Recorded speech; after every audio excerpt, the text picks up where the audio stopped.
Y dejé pendiente, el cuerpo, estando bien, puede tener problemas de origen sexual. ¿Hasta dónde repercute nuestro organismo, nuestro todo, nuestros balances completos de no tener ningún tipo de enfermedad, ni hipertensión, ni diabetes, ¿verdad? ¿Entre cuánto repercute en tener problemas sexuales? O al revés, ¿cuántos problemas sexuales repercuten en el organismo? El especialista, el doctor Eduardo Saurina, te doy la bienvenida y contame. Mira, es notable la cantidad de patología que nosotros encontramos por pacientes que vienen a consultarnos por disfunciones sexuales, tanto masculinas como femeninas, especialmente en el caso del hombre. En mi caso, te podría decir que hemos descubierto una inmensidad de pacientes, por ejemplo, la diabetes, que por ejemplo produce unos síntomas muy tempranos, suele ser la irritación a nivel del pene, es decir, que esas balanopostitis reiterativas muchas veces se debe a que tiene una glucemia alta.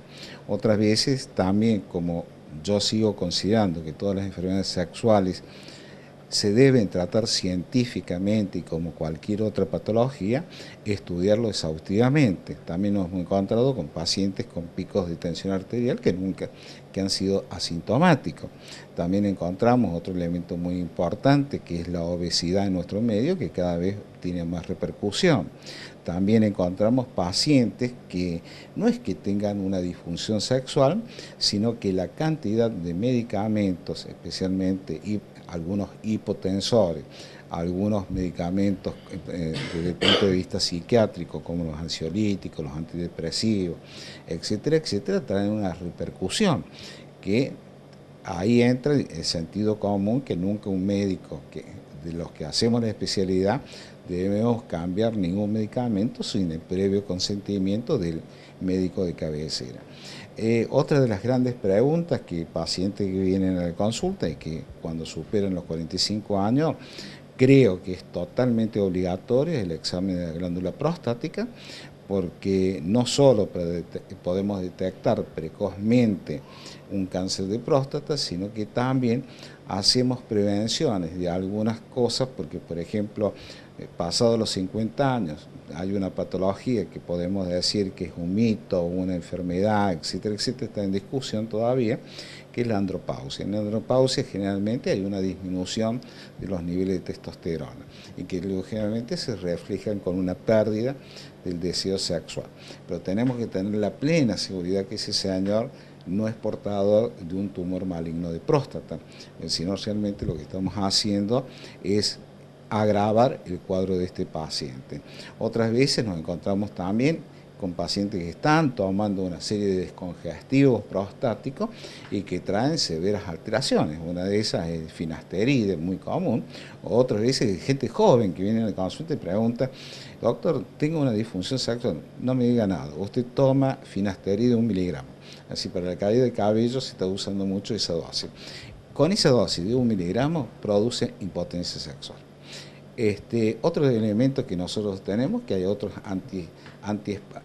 digamos, descongestivos prostáticos, que hay que buscarlo porque disminuye la capacidad sexual del individuo y alteran notablemente el periodo eyaculatorio del individuo.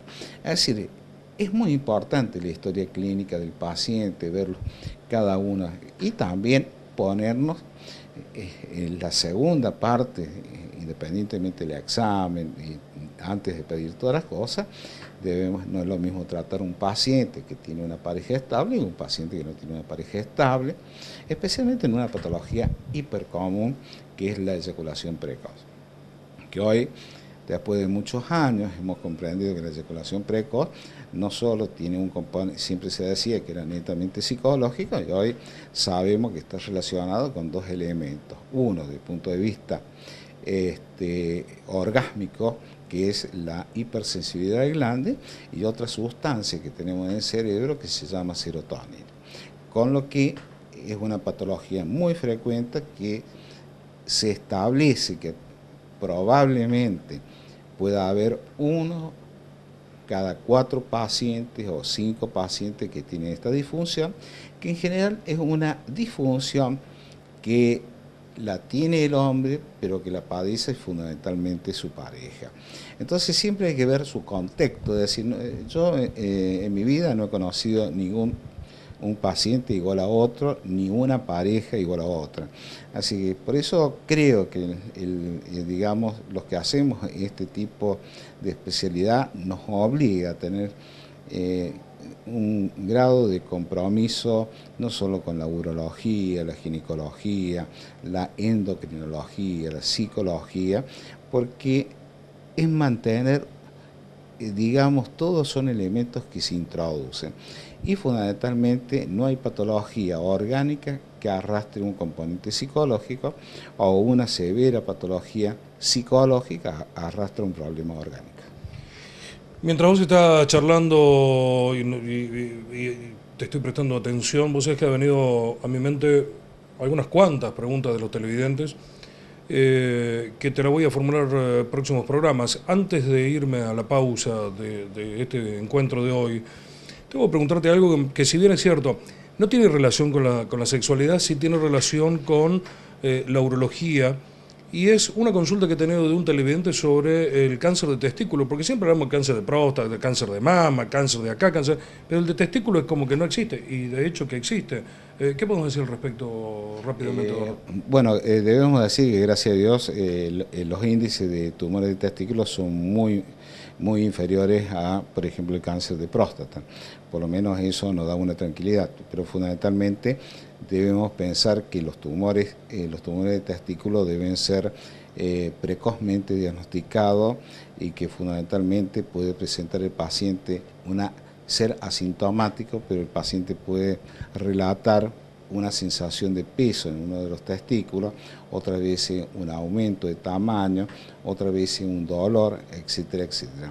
Por eso es imprescindible que ante cualquier tipo de duda, además que son órganos totalmente accesibles a la palpación, entonces que el paciente siempre, como a la mujer se dice, que se haga su examen de mama, etcétera, el paciente en cualquier momento se puede examinar sus genitales y ante la más mínima duda consultarnos. Y ahora la pregunta tonta, que es la pregunta que se hace del millón y es una curiosidad mía.